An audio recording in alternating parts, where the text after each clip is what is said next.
Assalamualaikum warahmatullahi wabarakatuh.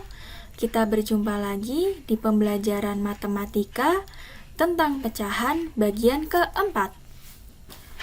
Sekarang, Bu Pipin akan menerangkan tentang apa itu pecahan desimal dan bagaimana mengubah pecahan biasa menjadi pecahan desimal dan sebaliknya.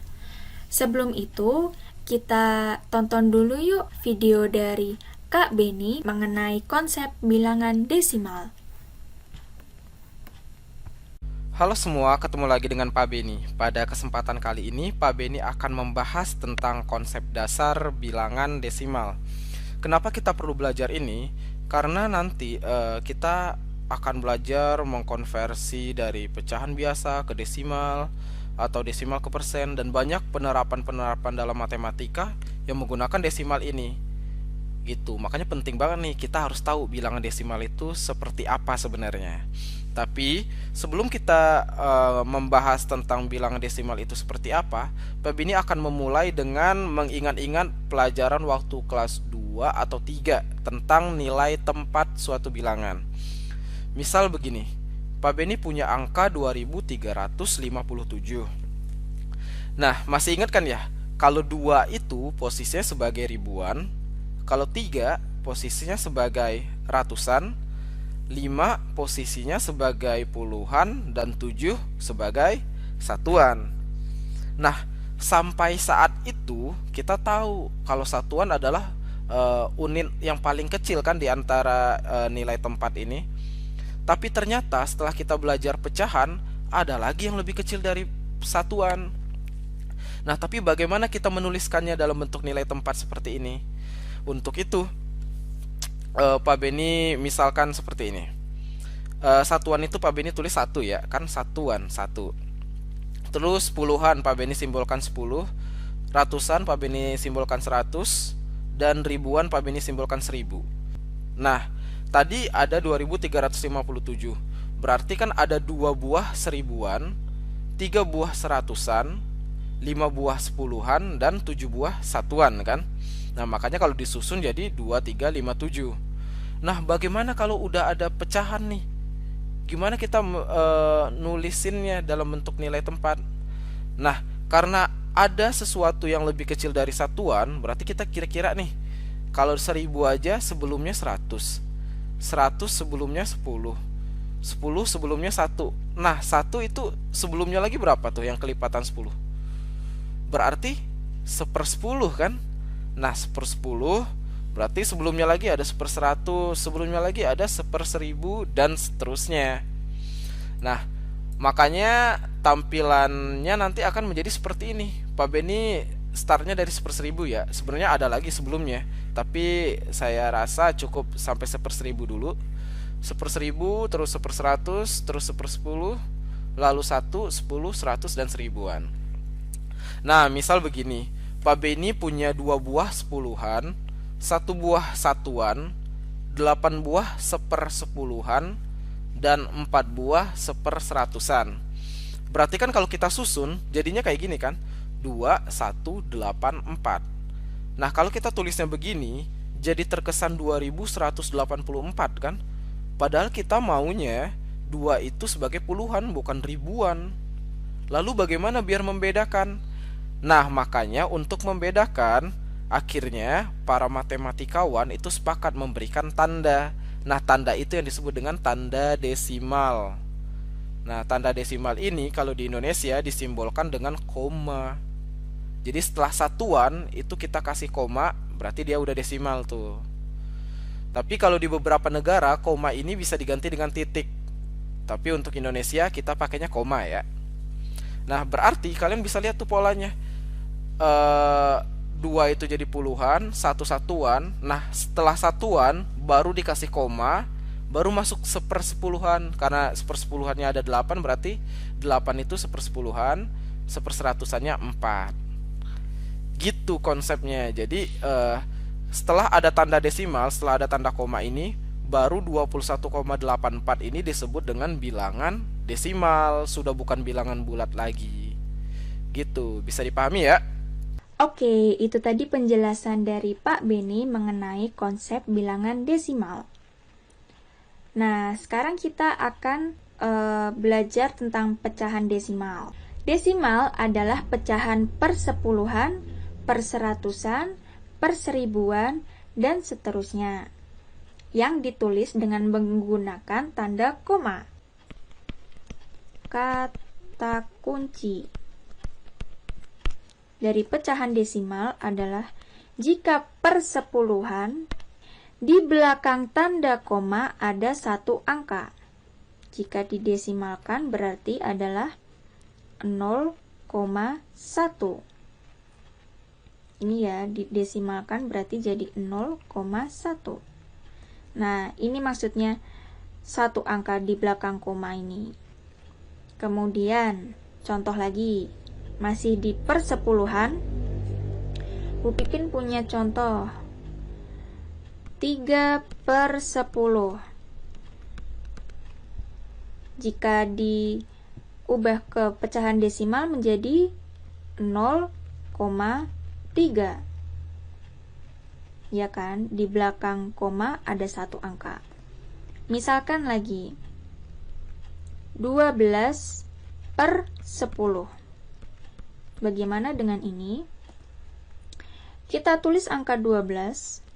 Nah, kalau persepuluhan, ya, persepuluhan ini, persepuluhan, di belakang koma ada satu angka, berarti kita tulis komanya di belakang angka 1 dan di depannya angka 2.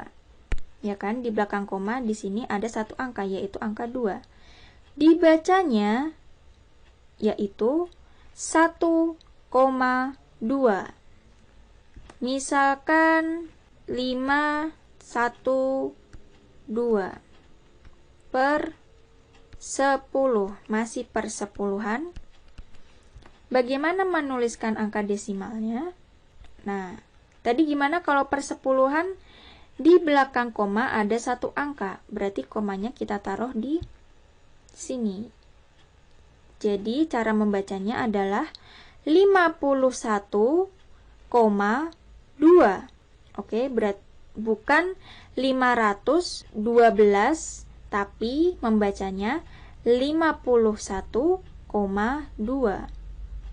Oke. Itu tadi tentang pecahan desimal persepuluhan.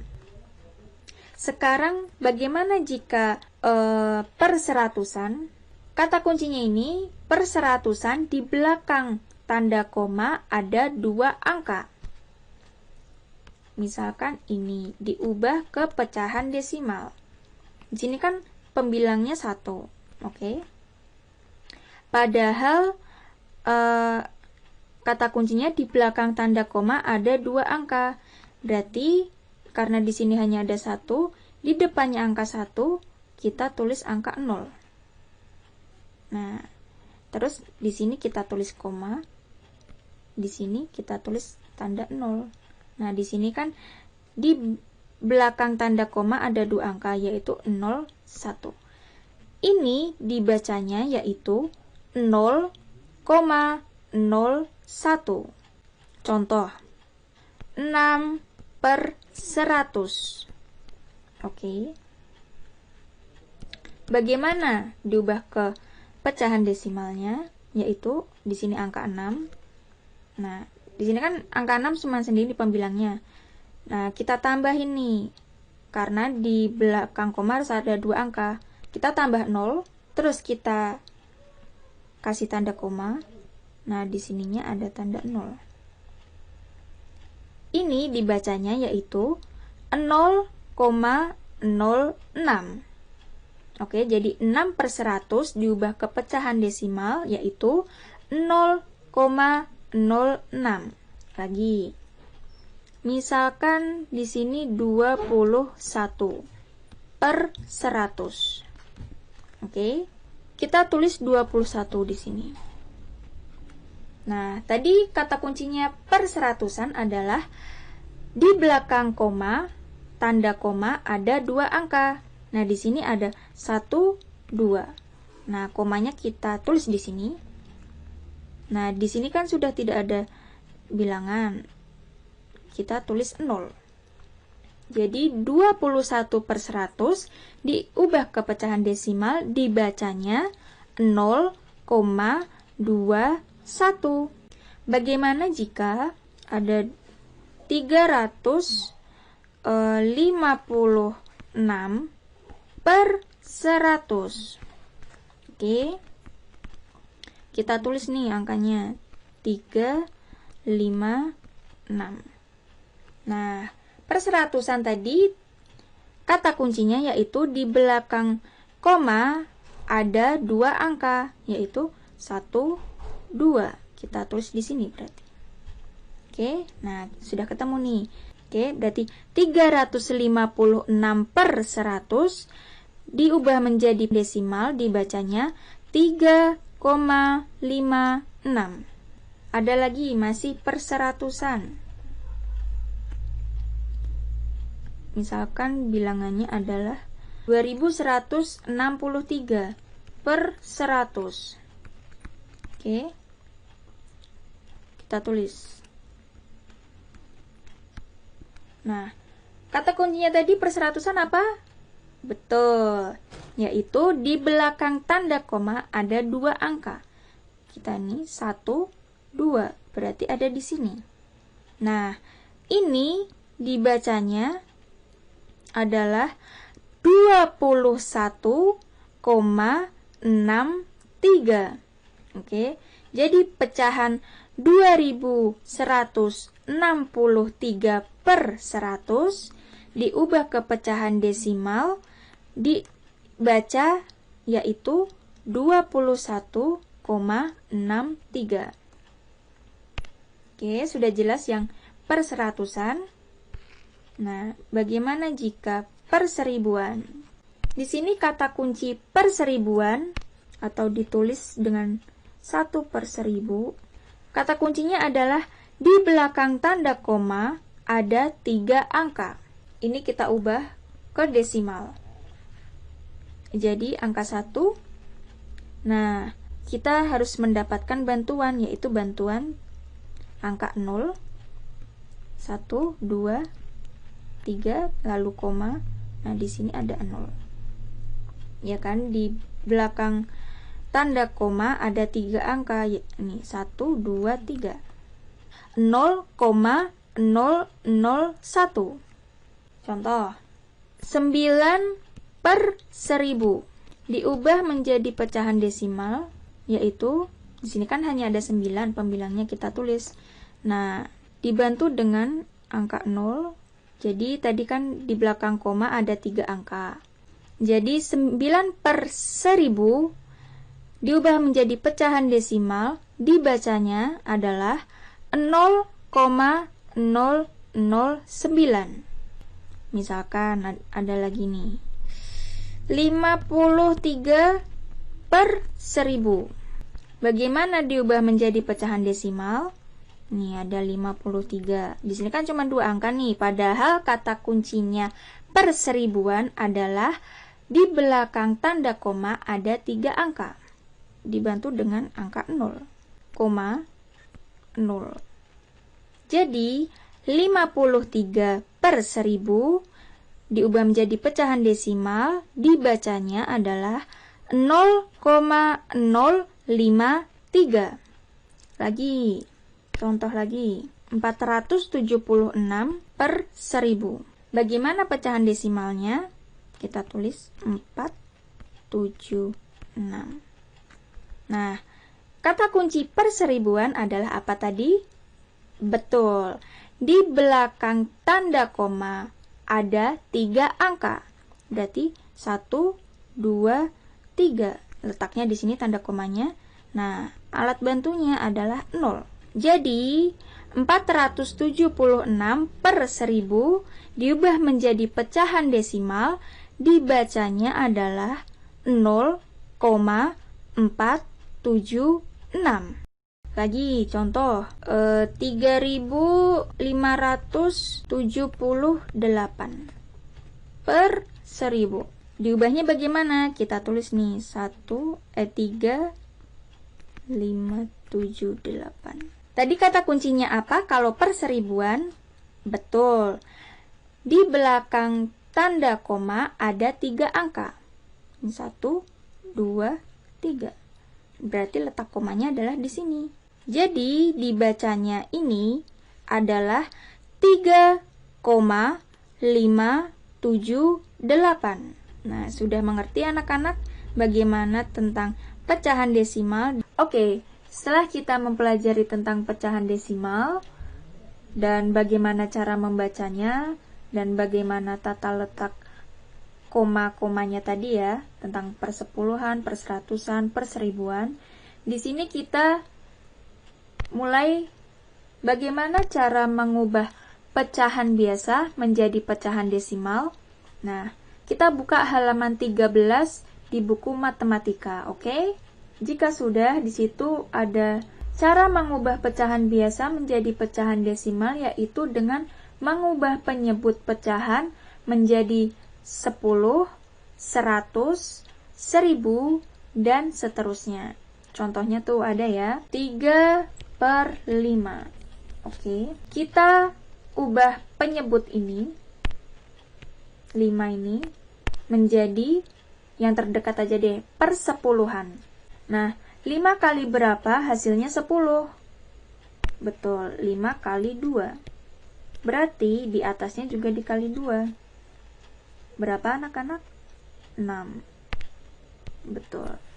Jadi di sini kita mendapatkan pecahan 6/10. Nah, ini bisa kita desimalkan. Berapa? Betul, kalau per 10 tadi satu angka di belakang koma ya, berarti 6, di sini koma. Nah, di sini angka bantunya ada 0, berarti 0,6. Kemudian contoh lagi, 1/4. Nah, kita ubah nih 4 ini menjadi per seratusan. 4 kali berapa hasilnya 100? Di sini Bu Pipin sudah membuatkan kata kunci. Oke, ini biasanya yang sering keluar. Nah, di sini ada angka 4. Oke, penyebutnya 4. 4 kali berapa? Hasilnya 100. Betul, di situ ada 25. Jadi di atasnya juga ditulis angka 25. 1 kali 25 berapa? Betul, 25. Di sini kita ubah desimal. Tadi kalau per seratusan, di belakang koma ada berapa angka? 2. Betul. Di sini kita tulis 25. Jadi 1, 2. Tanda komanya di sini. Nah, di sini angka bantuan ada 0. Jadi 25/100 menjadi 0,25. Terus kita coba 42/50. Kita ubah menjadi pecahan desimal, di penyebutnya kita jadikan 100 ya, nggak mungkin 10. Nah, 50 kali berapa hasilnya 100? Betul sekali. Kita lihat tanda kata kuncinya, yaitu angka 2. 50 kali 2, 100. Nah, di sini juga angka 2, kalikan 100, pembilangnya. Berapa hasilnya? 84. Pintar. Nah, setelah menjadi perseratusan, kita ubah ke pecahan desimal. Apa? Di belakang koma ada 2 angka. 84. Oke, jadi di sini tandanya 1, 2. Nah, ini kan ada 2 angka. Terus tanda bantunya 0. Nah, jadi 48/100 kita jadiin pecahan desimal menjadi 0,84. Mudah dimengerti anak-anak? Nah, setelah kita mempelajari tadi cara mengubah pecahan biasa menjadi pecahan desimal dengan cara mengalihkan. Kemudian, yang B, mengubah pecahan desimal menjadi pecahan biasa. Jika pecahan desimal menjadi pecahan biasa dengan cara membagikannya. Contoh, di halaman 13 ya, masih halaman 13. Ada pecahan desimal 0,75. Kita ubah menjadi pecahan biasa, yaitu, ini kan 2 angka di belakang koma, berarti berapa? 75/100-an, betul. Nah, 75/100 ini sudah pecahan biasa. Tapi kita sederhanakan pecahan ini dengan cara membagikan. Di sini yang paling kecil berapa? Oke, kita lihat dulu ya. Bagi 50. Ini bisa 2. Tapi 75 bisa nggak dibagi 50? Tidak bisa, berarti bukan ini ya. Bagaimana jika 5? Coba kita bagi 5. Bisa, tapi sepertinya kurang sederhana. Kita bagi 25. Jadi di bawahnya dibagi 25, di atasnya juga dibagi 25. Hasilnya berapa? Di sini hasilnya 4. 75 dibagi 25, 3. Kemudian ada contoh lagi di situ. 0,625. Oh, ini banyak sekali. Ini per seribuan ya. Karena di belakang tanda koma ada 3 angka. Terus kita tulis. Kita ubah menjadi pecahan yang paling sederhana. Kita bagi, di sini ya kata kuncinya, bisa dibagi 125 atau bisa dibagi 25. Yang terkecil adalah angka 8. Oke. Ini 125, di sini 125. Nah, hasilnya 1000 dibagi 125, 8. Oke. 625 dibagi 125, 5. Oke, jadi 0,625 diubah menjadi pecahan biasa, hasilnya 5/8. Oke, Bu Pipin kasih contoh lagi. Misalkan 0,02.